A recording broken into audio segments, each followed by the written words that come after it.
pe bolingo katina. Alléluia. Oh Shilo.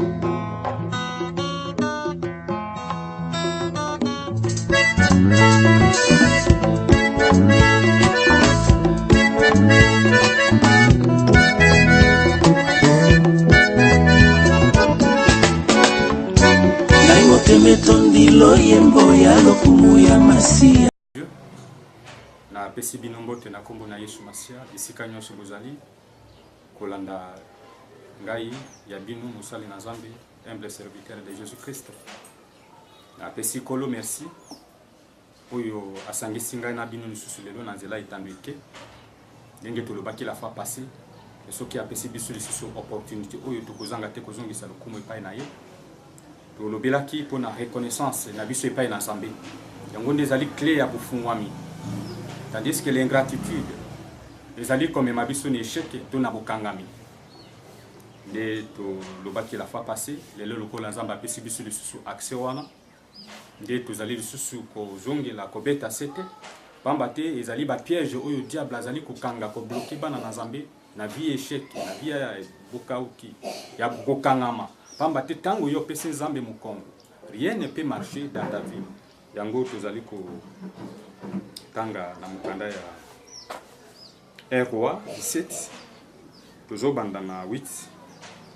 Alors la parole de l'Éternel fut adressée à ces mots: lève-toi, va à Sarepta qui appartient à Sidon et demeure là. Voici j'ai ordonné à une veuve de te nourrir. Il se leva et alla à Sarepta. Comme il arrivait à l'entrée de la ville, voici il y avait là une femme veuve qui ramassait du bois. Il l'appela et dit: va me chercher, je te prie, un peu d'eau dans un vase, en fait que je boive. Et elle alla à chercher, il l'appela de nouveau et dit: apporte-moi, je te prie, un morceau de pain dans ta main. Et elle répondit: l'Éternel ton Dieu est vivant, je n'ai rien écrit, je n'ai qu'une poignée de farine dans un pot et un peu d'huile dans une fiche. Et voici, je... Mais bah kombe babandaki kolesa na des heures. Mais ekomaki na moment moko Nzambe alinga pambola mwana na ye moko veuve moko oyo azalaki kati na pasi toyebi nzalo ezalaki kati na mboka.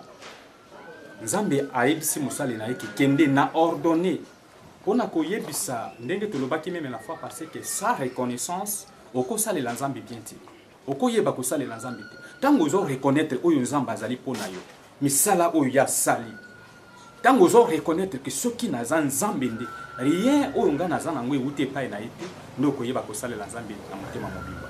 Awa tomoni Nzambe azoyebisa mosali neke na ordonné na femme moko alesa yo omomo femme awa ayebi eloko te. Meme ndenge tozalaka kati na baeglize tango tozoyoka appel de faux songolo likambo songolo mpona mosala na Nzambe ezali bavoix oyo Nzambe atindaka atiaka liboso na biso de façon ke ememela biso bofungwami. Mais tango yo ozo reconnaître Nzambe te oyebi Nzambe te oza na ingratitude kati na vie na yo oza na facilité ya kosalela Nzambe malamu te nde tomoni veuve oyo azalaki kati na pasi Nzambe atindi mosali na ye aya kolesa ye au moment moto aza na pasi. Parfois yo olukaka kosalela Nzambe na moment oyo oza na abondance mais tikana yebiso lelo ke Nzambe alukaka moto mpe avisitaka mingi na moment oyo moto azoleka na baetape moko ya difficile pour luka kosalela Nzambe te kaka na abondance na moment ya pasi mpe Nzambe akoki kovisite yo non poko bana pasi wana mais po asilisa pasi wana. Mais soko ozangi reconnaissance eza neti ozali ko rejeter clé oyo Nzambe azoya nango liboso na yo mpona bofungwami ya vie na yo. Nde mama oyo ayebisi ke non naza na eloko te juste oyo nga naza nango yango nde tozolianga na mwana nsima nango mpe tokufi musali na Nzambe alobi nosalela yango. Mais mama oyo azalaki reconnaissé epai na Nzambe ayebi ke soki naza nango mpo na Nzambe meme soki nalelelo nakoku mais comme Nzambe asengi mama oyo apesi Nzambe priorité mpona kosalela nanu mosali na Nzambe. E toyebi lisolo oyo malamu yango nde ememaka changement kati na bomo ya mama oyo yango nde ememaki bofungwami yango nde ezongisaki sengo kati na libota oyo pamba te ndenge tolobi na teme na biso ke reconnaissance eza clé oyo ezomema bofungwami ko reconnaître Nzambe ko reconnaître basali mama oyo afungoli motema mpona kosoutenir œuvre de Dieu mpona kotalisa reconnaissance na ye nyonso na zango eza Nzambe soki Nzambe asengi quelque soit moke na nakosala yango mpona Nzambe clé ya kufungwami eye liboso ya mama oyo pe mama oyo azwi bomoi, mama oyo azwi vie, mama oyo azwi lipamboli, mama oyo azwi libala, mama oyo azwi voyage.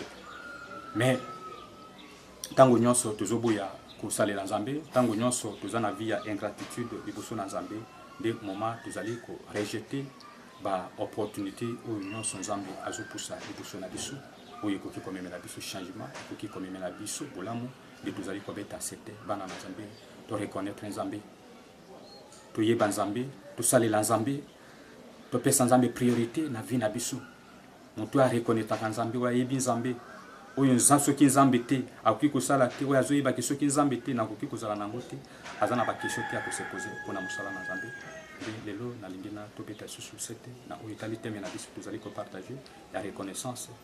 Prochainement lisusu soki akopesa accès tokokoba nango toujours mpona korapele bana na Nzambe, kointerpele peuple de Dieu, pamba te eza bapiège au diable azali kokanga biso lelo. Mpona lelo eza etambike, eza eloko etambolaka na mbongo, ngonga na biso ezopusana deja na suka na kosepela lisusu kobondela yo mpona yo mwana na Nzambe olandinga oyo yoki maloba na Nzambe, oyo simbami na liloba na Nzambe, poti oyeba lisusu kosalela Nzambe oyo abengaki yo kati na mosala na ye, abengaki yo kati lelanga na ye. Tozali kobondela Nzambe Père de grâce et Dieu tout puissant, na ye kopambola liloba na yo, liloba na yo epambolama, pamba te yango ezali elobi yo moko lokola mai ya mbula ewutaka likolo, pamba te ewutaka mpona kosala mosala songolo na bomoi ya bato, e yango ekoki kozonga te saki esala mosala na yango. Nzambe ondimaki liloba no ebima na ntongo na lelo, pamba te mpona mosala songolo Père de grâce, nde naye kopambola liloba oyo po te esala mosala na yango na bomoi ya peuple na yo, ekangola, epesa kimia, erestaure, efortifie, epesa makoki surtout ntango ozo reproche biso na vie ingratitude, que to reconnaître yo to yeba kosalela yo to yeba komipesa epai na yo Père de grâce.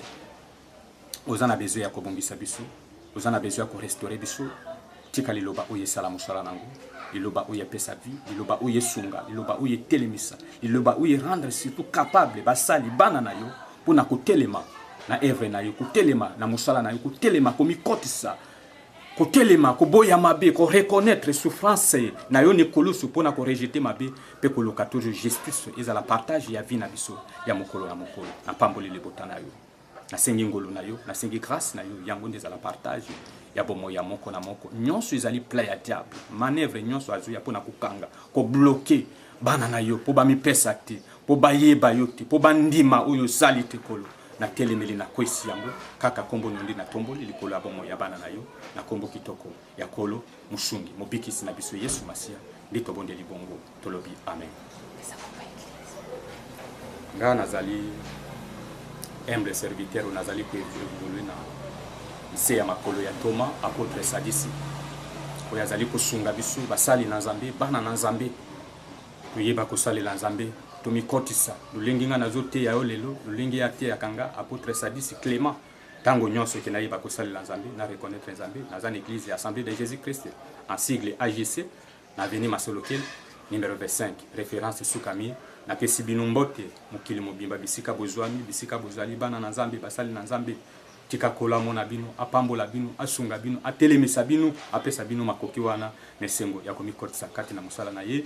Na pesi pe yanga molongani mwasi kitoko oyo aleki basi nyonso, mama Eleze Mambweni, mwasi na ngai ya mutema oyo lelo asungi nga makasi na eve oyo Nzambe amona ye pe apambola ye bisika azali apesa situ makoki ya kosalela Nzambe oyo abengi biso kati nelanga na ye.